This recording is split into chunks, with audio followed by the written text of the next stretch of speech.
BBC. This is the BBC. There are no programmes on this channel at present. Details of all our services are at bbcworldservice.com.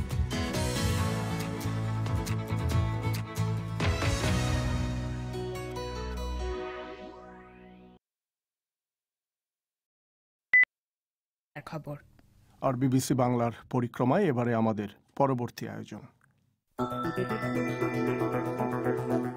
বিজ্ঞানের আসরে আপনাদের স্বাগত জানাচ্ছি। এক গবেষণা প্রতিবেদনে বলা হচ্ছে নবায়নযোগ্য উৎস থেকে বিদ্যুৎ উৎপাদনের ক্ষমতা বর্তমানে কয়লা থেকে বিদ্যুৎ উৎপাদনের ক্ষমতাকে ছাড়িয়ে গেছে। পরিবেশের জন্য এই ঘটনাকে বড় ধরনের সুখবর বলে উল্লেখ করছেন বিজ্ঞানীরা। কিভাবে এটি সম্ভব হলো? মূলত প্রযুক্তিটাই মেইন কারণ হলো যে আগে একটা উইন্ড জেনারেটর দিয়ে যে পরিমাণ করা হতো এখন তার থেকে মনে করেন 50 গুণ বেড়ে গেছে। তারপরে এখন আগে ছিল বড় বড় হাইড্রো, এখন মিনি মাইক্রো হাইড্রো চলে আসছে। তারপর রিভার কারেন্ট থেকেও এখন বিদ্যুৎ উৎপাদন করছে। ইংল্যান্ডে পাওয়া গেছে 13 কোটিরও বেশি সময়কার আগের এক ডাইনোসরের মাথা। এসব নিয়েই আজকের অনুষ্ঠান পরিবেশন করছি মিজানুর রহমান খান। আন্তর্জাতিক জ্বালানি সংস্থা IEA বলছে সারা বিশ্বে সৌরশক্তি, বায়ু এবং পানির মতো নবায়নযোগ্য উৎস থেকে বিদ্যুৎ উৎপাদনের ক্ষমতা বর্তমানে কয়লা থেকে বিদ্যুৎ উৎপাদনের ক্ষমতাকে ছাড়িয়ে গেছে। সংস্থাটির নতুন এক রিপোর্টে বলা হয়েছে গত বছর অর্থাৎ 2015 সালে সারা বিশ্বে প্রতিদিন গড়ে প্রায় 5 লাখ করে সোলার প্যানেল স্থাপন করা হয়েছে। নবায়নযোগ্য উৎস থেকে বিদ্যুৎ উৎপাদনের চেষ্টা সবচেয়ে বেশি বেড়েছে চীনে। বলা হচ্ছে দেশটিতে গত বছর প্রত্যেক মিনিটে 2টো করে উইন্ড টারবাইন বসানো হয়েছে।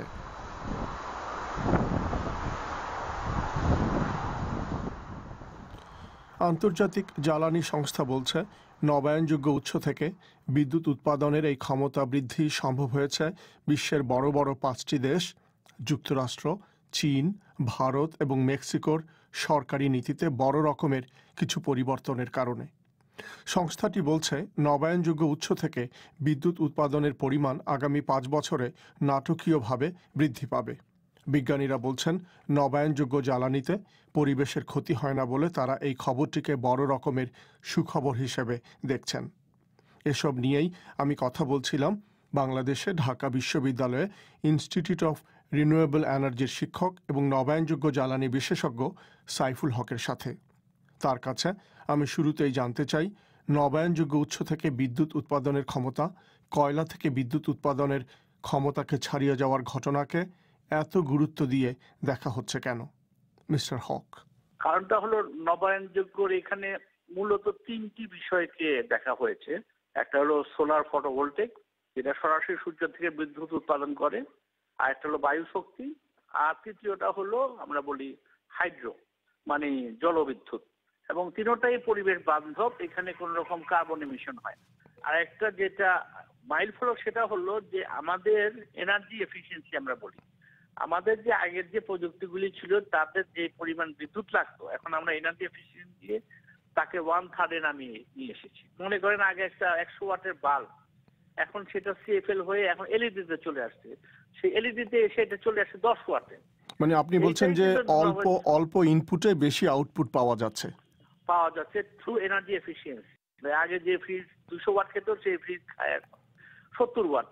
আগে যে গাড়ি 1 গ্যালনে যাইতো 20 কিলোমিটার সেটা এখন আধা গ্যালন যায় 20। প্রত্যেকটা জায়গায় কিন্তু এফিসিয়েন্সি বেড়ে গেছে। তো আপনি যেটা বলছেন যে এই নবায়নযোগ্য উৎস থেকে বিদ্যুৎ উৎপাদনের যে সুবিধাটা পরিবেশের কথা বলছেন, কিন্তু কয়লার তো কিছু সুবিধা আছে, যেমন খরচটা কম হয় এবং একই সঙ্গে কয়লা থেকে আপনি দিনের 24 ঘন্টায় কিন্তু বিদ্যুৎ উৎপাদন করতে পারবেন, যেটা এই নবায়নযোগ্য উৎস থেকে সম্ভব নয়। যেমন ধরুন হয়তো বাতাস হয়তো জোরে বইছে না, কিংবা সূর্য হয়তো অতটা জ্বলজ্বল করে তীব্র শক্তিতে জ্বলছে না।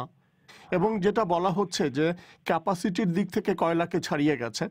এখন হিসেব করে অঙ্কের হিসেবে হয়তো ক্যাপাসিটিটা বেশি, কিন্তু যত ক্যাপাসিটি সে পরিমাণ বিদ্যুৎ হয়তো আমরা নাও পেতে পারি নাকি? না, এখানে কিছু টেকনোলজির ব্যাপার আছে। বেশ কিছুদিন আগেও এই অবস্থাটা অনেক খারাপ ছিল, কিন্তু ইদানিং যে আমাদের কারিগরি যে প্রযুক্তির যে উন্নয়ন তাতে করে আমরা এই সমস্যাগুলির প্রবলেমগুলিকে অনেকখানি সলভ করে ফেলতে পেরেছি। আপনি যদি ধরেন যে আমাদের এখন internet connectivity world wide connected, তাই না? আমরা মনে করি আগামীতে খুব শীঘ্রই ওয়ার্ল্ড ওয়াইড পুরো গ্রিডটা কানেক্টেড হয়ে যাবে। মনে করেন এখানে আমার দেশে এখন সূর্য নাই, সূর্যটা আছে আমেরিকাতে বা কোনো মরুভূমিতে, সেখানে আমি ঢালাও করে পাওয়ার প্ল্যান্ট বসিয়ে দিব, সোলার প্যানেল সারাদিন সূর্য থেকে হবে। ওখানে যখন দিন আমার এখানে রাত, আমার এখানে যখন দিন দেয়, এভাবে আমরা কমপ্লিমেন্ট করে এই টাইমটাকে শেয়ার করে ইন্টিগ্রেটেড গ্রিডের মাধ্যমে নিয়ে আসতে পারবো। এবং একই গ্রিডে আমি উইন্ড থেকেও এনার্জি আনবো, আমি একই গ্রিডে হাইড্রো থেকে আনবো। তো এই নবায়নযোগ্য উৎস থেকে বিদ্যুৎ উৎপাদনের ক্ষমতা এই যে এত বাড়লো, এটার পেছনে একটা কারণ আপনি যেটা বলছেন যে প্রযুক্তি, এর বাইরে কি আর কোনো কারণ আছে? মানে কিভাবে সম্ভব হলো এটা? মূলত প্রযুক্তিটাই মেইন কারণ। হলো যে আগে একটা উইন্ড জেনারেটর দিয়ে যে পরিমাণ করা হতো, এখন তার থেকে মনে করেন 50 গুণ বেড়ে গেছে। আগে যদি আমার লাগতো 20 মিটার পার সেকেন্ড বায়ু শক্তি, সেটা এখন চলে আসছে 7 মিটার পার সেকেন্ড বায়ু শক্তি থেকে করতে পারছি। আর এটা এখন মেগা স্কেল চলে আসছে, মেগাওয়াট। একটা উইন্ড টারবাইন থেকেই আমি কয়েক মেগাওয়াট বিদ্যুৎ উৎপাদন করতে পারি। তারপরে এখন আগে ছিল বড় বড় হাইড্রো, এখন মিনি মাইক্রো হাইড্রো চলে আসছে। তারপর রিভার কারেন্ট থেকেও এখন বিদ্যুৎ উৎপাদন করছে। ওয়েস্ট টু এনার্জি, এই প্রযুক্তিটাও এখন অনেক অ্যাডভান্স। এখন যে শহরের যে বর্জ্য তৈরি হচ্ছে, তার থেকে আপনার যে এনার্জি তৈরি করা যায়, তার দিয়ে শহর চলে। তো এই যে কম্বাইন যে কথা বললাম, যখন কম্বাইন করি তখন আমার টোটাল এটা কিন্তু অনেক পরিমাণ বেড়ে যায়। আমি যদি শুধু একটা খালি সোলার পিভির থাকি তাহলে হয় না।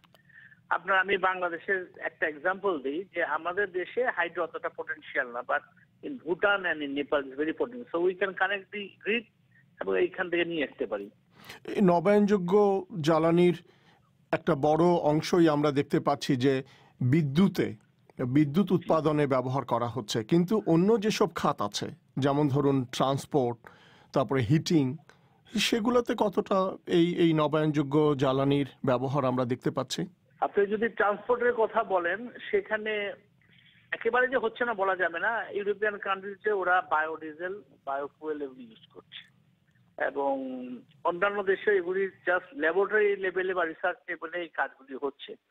আরেকটা যেটা নবায়নযোগ্য ইম্পর্টেন্ট একটা এলিমেন্ট, সেটা হলো হাইড্রোজেন। হাইড্রোজেন দিয়ে কিন্তু আমরা it's a very good source of renewable energy, আর এটা কোনো কার্বন এমিশন নাই।